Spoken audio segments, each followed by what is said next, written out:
Travel the Metrolink bike trails between Shield and East Main Streets, and you'll see the ghosts of Belleville's industrial past.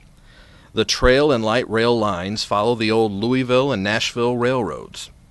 It serviced Orban Stove, Excelsior Foundry, Enterprise Foundry, and other manufacturers. U.S. Smelting Furnace Company was there too.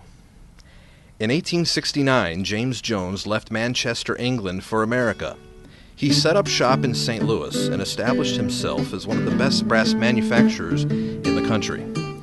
He moved to Belleville and founded James Jones Company in 1888. Jones died in 1900. Arthur Jones, his son, left California to take over his father's business and marry a Belleville girl, Georgiana Rogers. He changed the focus from brass to developing and manufacturing furnaces for industrial use. He established U.S. Smelting Furnace Company. Arthur Jones built a new factory at 1200 East A Street on the L&N Railroad tracks and hired Dr. Andrew Malinowski as a consultant. Malinowski invented a rotating melting furnace. The furnace revolutionized the metallurgical and ceramics industry. Now listen to former employee Tom Schorner.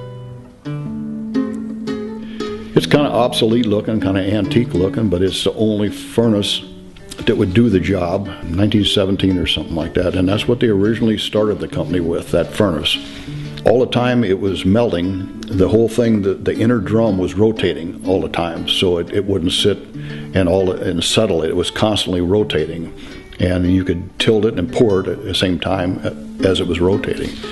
And that was kind of a unique thing. At one time, there was no other place that made a furnace like that in the world. And I was there for 24 years, and it's a good company to work for.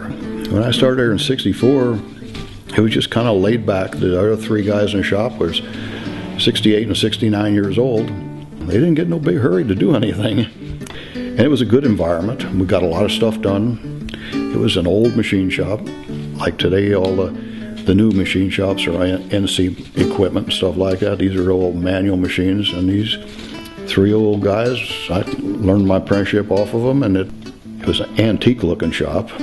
You know, there were so more modern machine shops in Belleville, but it was an experience. I started there when I was an apprentice and worked my way up to the foreman job, and we did shipping all over the world, made furnaces and that for all over the world, machine shop work, and incinerator, mixers, and the furnace company, till we were bought out in, I think, 1970, expanded from there, and then probably EPA pollution controls was a big thing to the company closing. After that, it just kind of went downhill a little bit, and I think that was about 1988, I believe, somewhere when the company finally closed.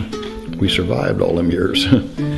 Where the other companies kept growing and stuff like that, we just kind of stayed the same and just survived on what we did best.